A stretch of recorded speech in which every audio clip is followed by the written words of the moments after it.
c'est une affaire française, une affaire européenne. Le plaisir qu'on a de vivre dans une démocratie.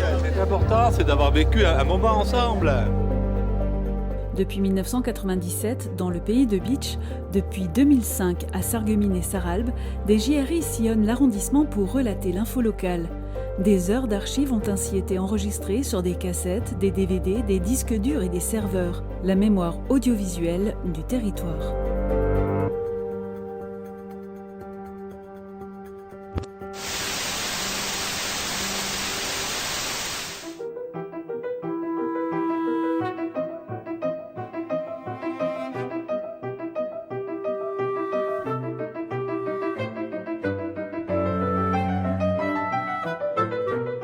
De l'asile d'aliénés au centre hospitalier spécialisé de Sarreguemines, plus d'un siècle se sera écoulé, marqué par deux guerres, l'invention de la psychanalyse et la découverte d'une neuroleptique. Il n'y a pas eu de grande révolution au niveau de la chimie. Il ne faut pas considérer que les médicaments, c'est fantastique. Hein. Mais par contre, il y a eu des médicaments de plus en plus ciblés. La loi de 1838 a structuré juridiquement la prise en charge des malades mentaux. C'est la naissance des asiles départementaux et le début du véritable grand renfermement. Mais ce n'est qu'en 1871, sous l'annexion de la Lorraine à l'Empire allemand, que le chancelier impérial ordonna la construction d'un asile d'aliénés à Sarreguemines, en bordure de Sarre, au lieu dit Steinbach. C'était des grands bâtiments, des grands dortoirs de, 20 lits, je ne sais plus. L'établissement est principalement destiné à accueillir les malades mentaux de Moselle. Sur 44 hectares de terre seront aménagés un hôpital avec des pavillons de style néo-roman et des bâtiments agricoles. Tout est prévu pour fonctionner en autarcie, loin du monde. On est là pour enlever ou faire diminuer très fortement la dangerosité. C'est notre seul problème. Coupés des familles et du monde, c'est dans le cimetière de l'asile, dont il reste encore quelques vestiges, que sont enterrés les malades jusqu'en 1939. Les soins sont dispensés par les sœurs Saint-Vincent de Paul, placées sous l'autorité des médecins allemands. On recrute des gardiens, de bonnes conditions, souvent issus de la paysannerie et peu formés. Ils sont chargés de veiller sur les malades pour le meilleur et pour le pire.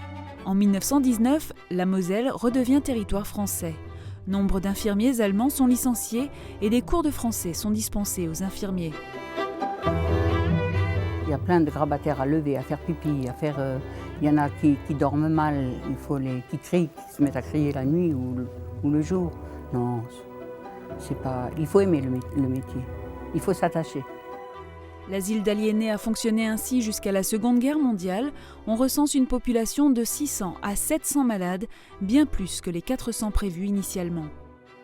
En 1939, 700 malades sont évacués et relogés à l'hôpital psychiatrique de Cadillac, près de Bordeaux.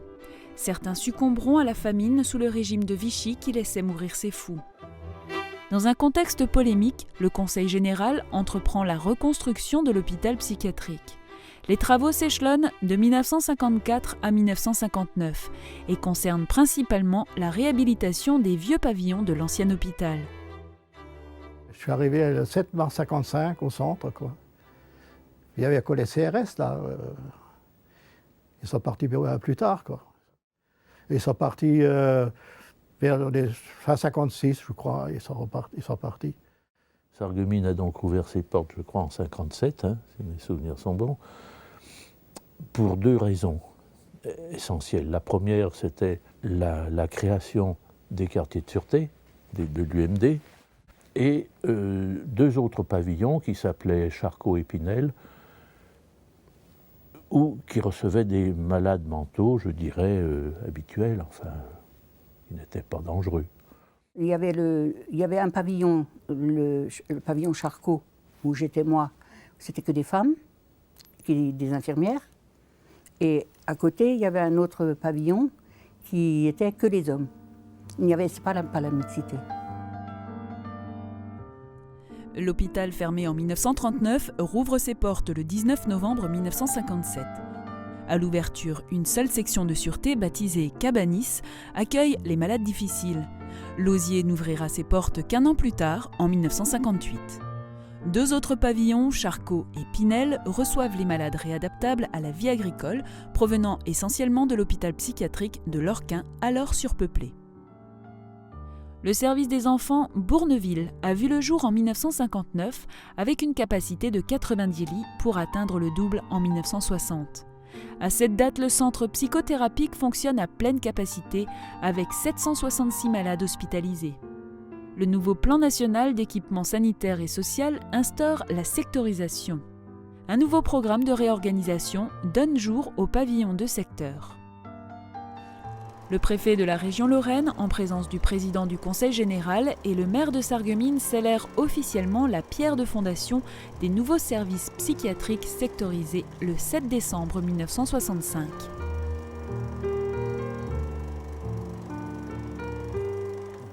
La sectorisation fut un progrès immense.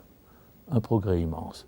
La sectorisation fut le deuxième miracle, je peux dire, qui a permis aussi la réadaptation et la sortie des malades.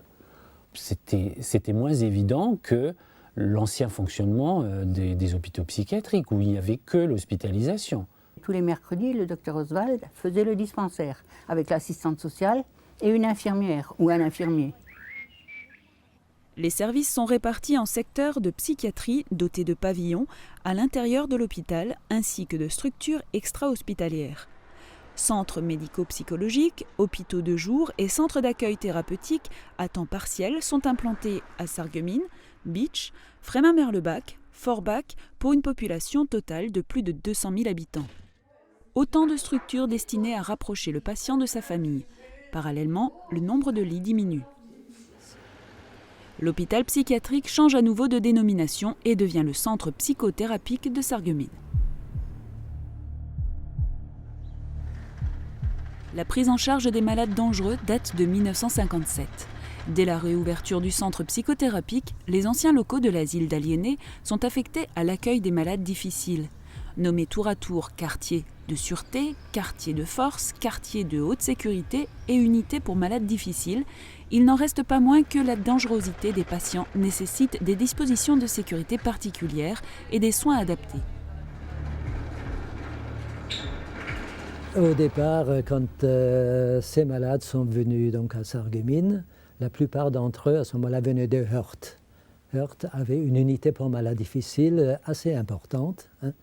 Et ces malades ont été, à un certain moment, rapatriés, je dirais, sur Sarreguemines.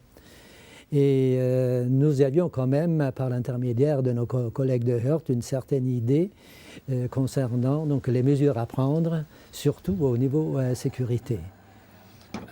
Le dispositif de sécurité n'a pas beaucoup bougé toutes ces années parce qu'il était au point et parce qu'il reposait sur quelque chose qui, à mes yeux, était fondamental, c'était une espèce d'entraide, de proximité très forte des infirmiers.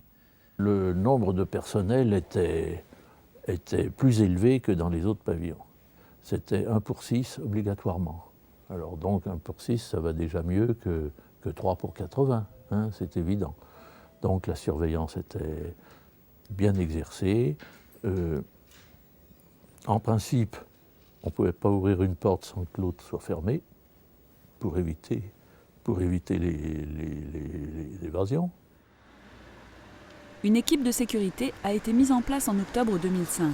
Suite au drame de Pau, cet effectif a été renforcé en janvier 2006. Les bips d'alerte ont été généralisés à l'ensemble du personnel en contact direct avec le patient. En France, seuls 4 établissements sont équipés pour accueillir ces patients.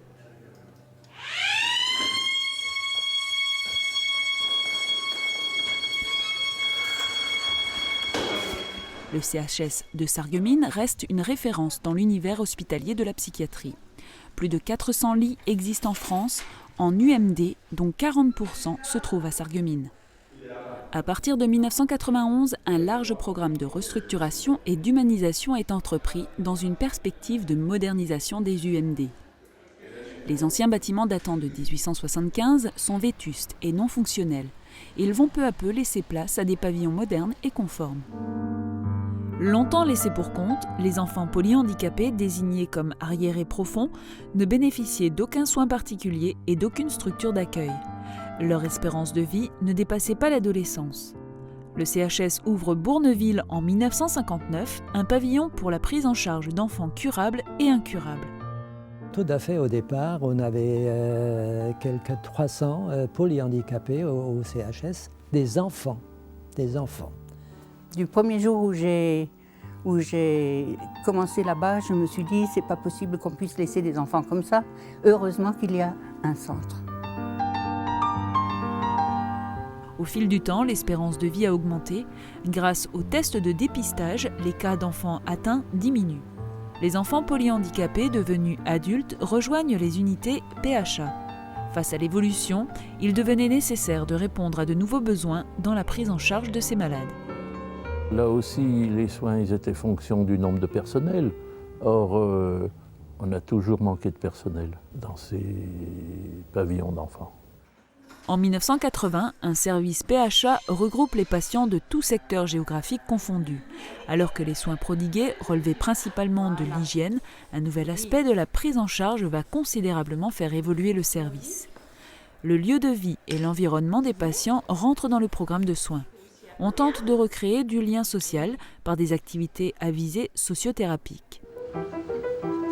Depuis la réouverture en 1957, le CHS restructure et modernise les pavillons sans relâche.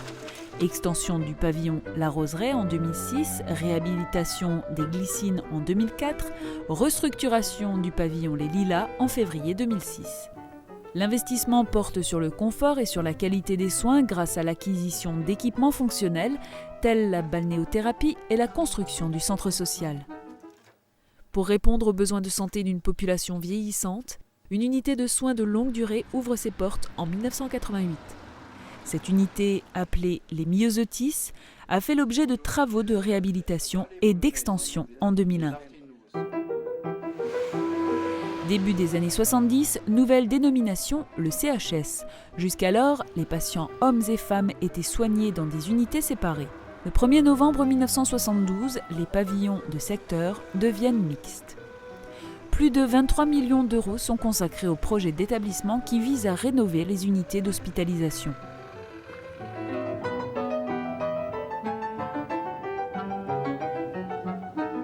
Aujourd'hui, chimiothérapie et psychothérapie sont deux aspects complémentaires et indissociables du traitement en psychiatrie, auquel vient s'ajouter enfin la psychologie sociale, qui prend en compte l'environnement du patient.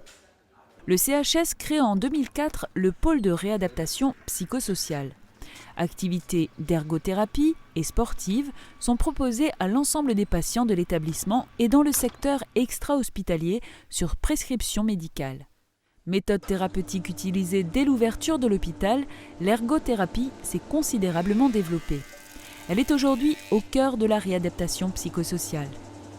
L'ergothérapie est un lieu où on va pouvoir au quotidien vivre, découvrir, faire des choses, travailler, échanger avec d'autres personnes. Les difficultés de la vie. Aujourd'hui, plus personne n'est à l'abri d'une dépression. Une prise de conscience de la fragilité humaine et surtout moins d'ignorance nous conduisent à porter un regard plus indulgent envers ceux qui sont frappés par la maladie mentale. On a pris conscience quand même de plus en plus qu'on ne pouvait pas laisser des gens dans un état végétatif ou dans un état comme ça, hein. Je pense, moi, personnellement, hein, quand même une évolution positive dans le bon sens. Hein. Moi, je trouve ça bien qu'ils soient soignés, surtout dans une institution comme ça, quoi. Par rapport à une paire d'années, on les considérait peut-être comme des pestiférés. Et peut-être qu'aujourd'hui, on les considère un peu plus comme des malades.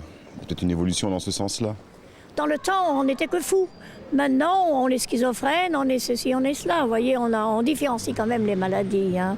Et ça, je crois que le fait d'appeler une personne folle, c'est pas bien. C'est toujours quelque chose de spécial. Hein. On ne peut pas se forger une opinion facilement. Il faut y être confronté, quoi. C'est pas évident. Fou, quand on parle de fou, ça marquait déjà une certaine distance. Hein. Pour moi, ils sont pas fous, bon, ils sont malades. Voilà. Le CHS de Sarreguemines œuvre pour la reconnaissance des maladies de santé mentale dont la prise en charge est aussi importante pour la société que celle du domaine somatique, qu'il s'agisse de la chirurgie ou de la médecine. Pour ce faire, il faut s'affranchir des conséquences de certains faits divers largement exploités par les médias. L'histoire du CHS de Sarreguemines perdurera avec les hommes et les femmes volontaires, résolument tournés vers l'avenir.